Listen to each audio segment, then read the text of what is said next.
Hello, hello, hello, everybody. I hope you guys are doing well. Hold on, I gotta get rid of something there. Okay, so I don't know about you, but we had that big snowstorm come through last week, so I did a lot of shoveling, a little sore. So hope you guys are doing well. I know some of you guys lost power for quite a while. Some lost internet for quite a while. I'm not sure how I would be handling all that, but whoo, let me tell you. So do me a favor, tell me in the comments where you're joining from, what design issues you run into. Like, what is the hardest part when you look at a quilt? What is the hardest part when you're deciding what to quilt? Maybe it's just really like, oh my God, what do I quilt on this? Or maybe you have an idea of what you want to quilt on there, but really don't know how to get started. Hello, Graham James from the UK. So just hop into the chat and let me know. I'd love to hear what your challenges are.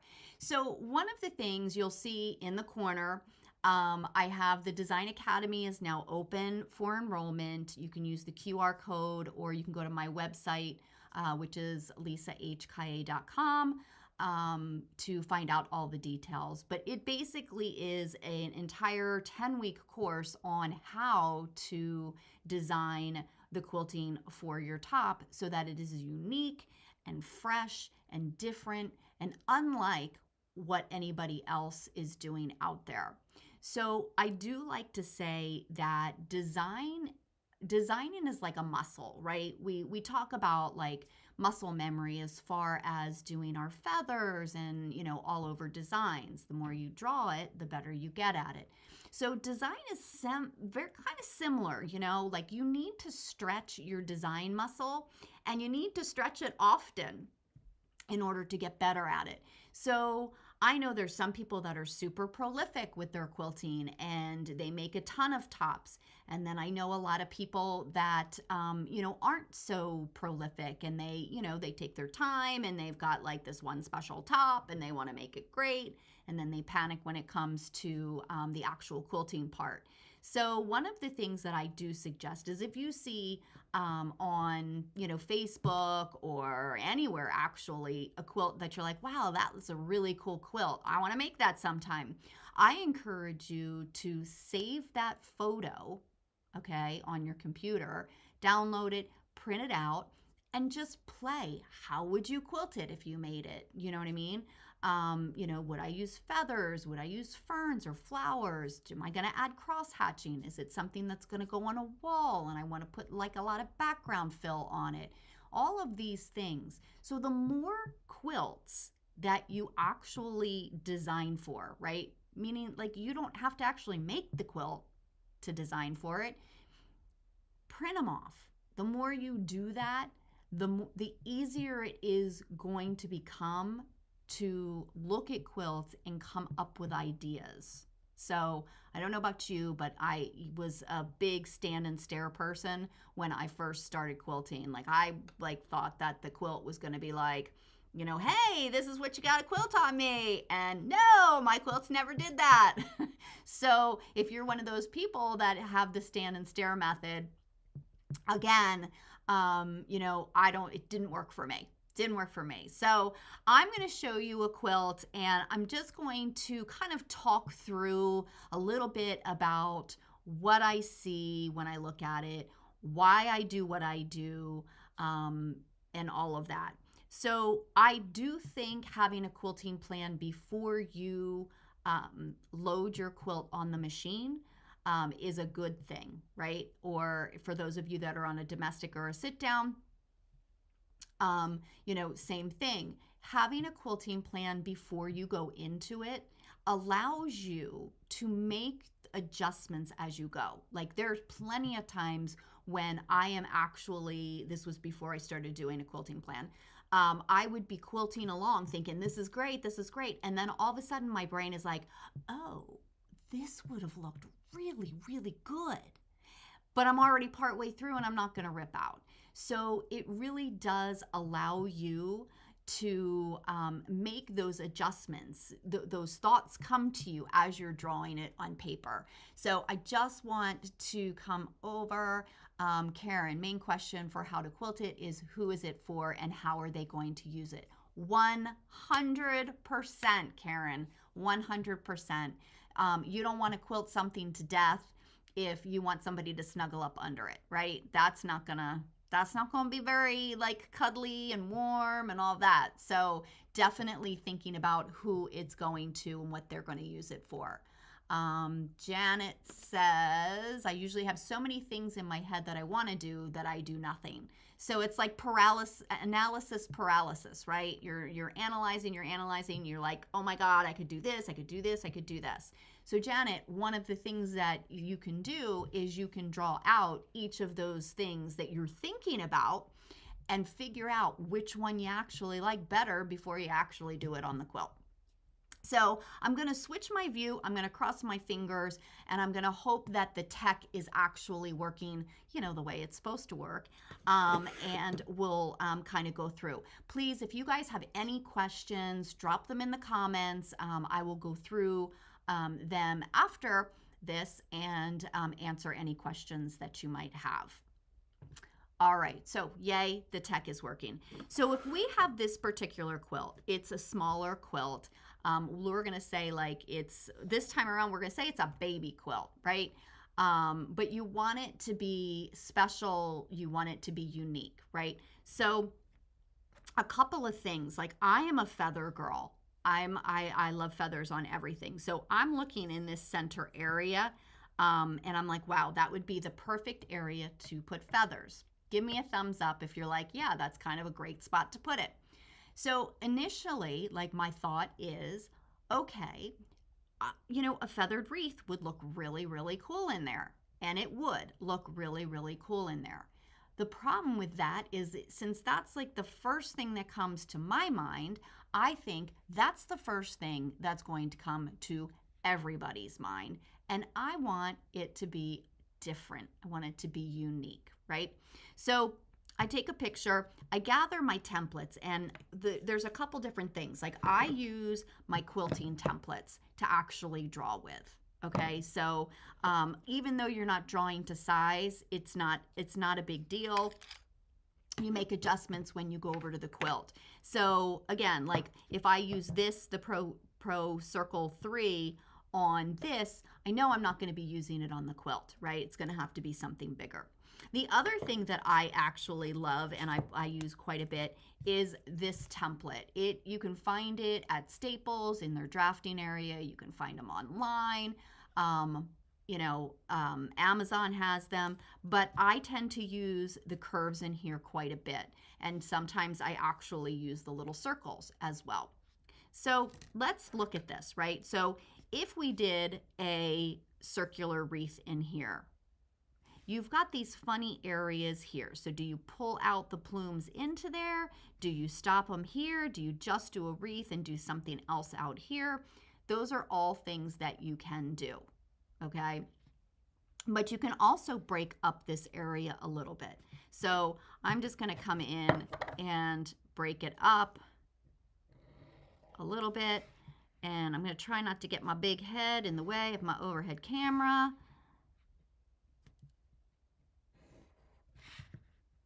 And this won't be perfect. Your drawing doesn't have to be perfect. So, and then I'm going to come and I'm going to, let's do this.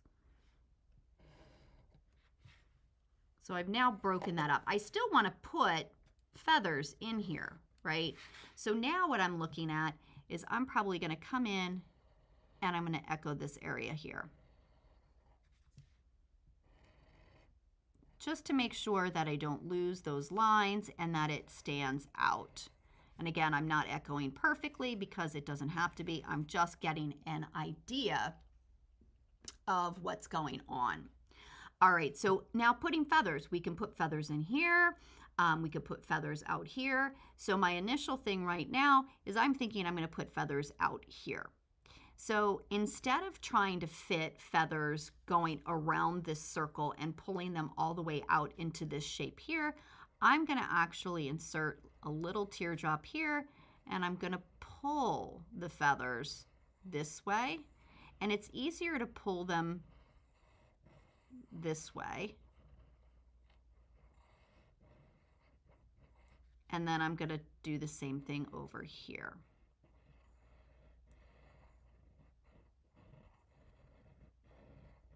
Oops, my pencil's running out of lead, okay? And I would do that all the way around. You can definitely put feathers in here if you want, but I'm looking at it and I think that this is a perfect spot to put just some curved cross hatching, right? You've already got the curves in there. It allows the eye to rest. One of the things I will say, as you're doing curved cross hatching, make sure that you're not going into that echo there. I've done that before when I'm stitching it out. So let's quickly go in and draw that, right?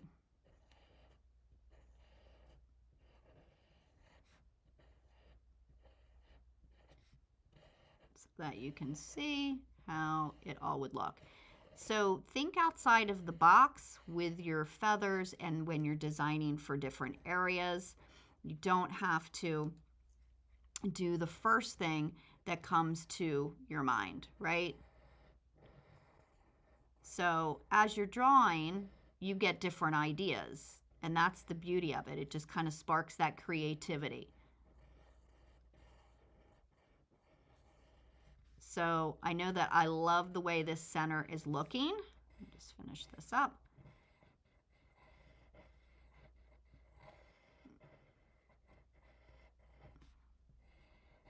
I quilt my feathers much better than I draw them. Okay, so then you have this area here, and it's always fun to just come in and put little circles. And yes, I know that those are each a start and a stop, so you want to take that into consideration when you're actually you know, figuring out what you want to quilt, right? So as I move out of the center, I'm looking at all of this, and I think the best thing to do here would be, okay, it's all stitched in the ditch around, just so everybody knows that. I'm stitching the ditch all the way around. But I think straight lines would look really good. I would make them all, oh, that didn't even come all the way down. They would be equal distant. I'm just not measuring. I'm just kind of going quickly so I don't keep you guys all day long. Right?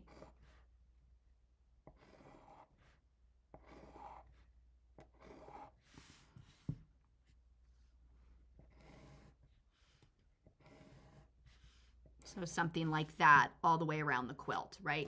Now, if this was going to be a wall hanging, I would probably come in, and because I love things that are quilted to death, I might come in and fill in every other just to give some texture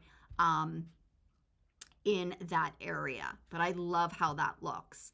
Now, when you come out here, right, it's a darker, so depending upon what kind of thread you're going to use, you might or might not be able to see what's going on. So hopefully, let me see if I can zoom in and we'll see if you are able to see what I'm doing in that area. So I'm thinking if I come in and I split that area up a little bit, right? Yeah, it's really hard to see. I don't even think if I move my light, you'll be able to see that. But you might want to put feathers in here as well. And I would have that kind of travel across the quilt. Your other option for that area is you can just do a crosshatch in there. You can come and let me get to the other. You can come into here, right, and do like a feather question mark and feather off of that. So there's different things that you can do in here. if I'm doing something in here, I'm going a shade lighter or a shade darker so that you can actually see. Yeah, so Debbie, sorry. If I get too close, it focus to the camera, it focuses on my hand. So I apologize for that. um, anyway, so when we look out here, right, we've got some great space to put some fun things. So you can put a feather that goes all the way around, or we can come and we can mimic something like this, right? So I'd probably come, let's see, make just a little bit of a, now this would be a mark, right? I want to make sure that I have room for my binding. Oops, and I'm realizing that you can't see it down there, so let me scoot it up. I've taped it to my table so it doesn't shift around. Okay, so I might come in, do that same teardrop, and put some feathers in like that, right? I might decide to come and do a question mark feather out here, right? And then feather off of that.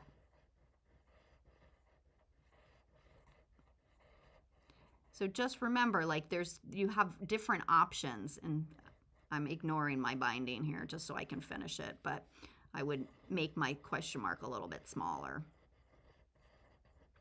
Right?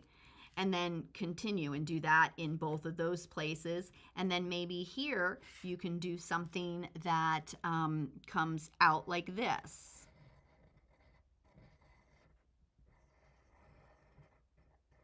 You know, and feather off of that.